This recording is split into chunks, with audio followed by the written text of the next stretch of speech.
একটা গভীর জঙ্গলে অনেক পশু পাখি থাকত। তাদের রাজা ছিল শক্তিশালী সিংহ রাজা। পাহাড়ের কাছে ছিল তার খুব প্রিয় একটা আম গাছ। সেই গাছের পাহারায় থাকত এক চতুর শিয়াল। একদিন এক বাঁদর চুপি চুপি গাছে উঠে গেল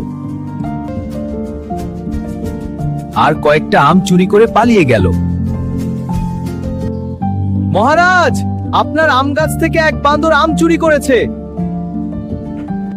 ধরে নিয়ে আসো তাকে।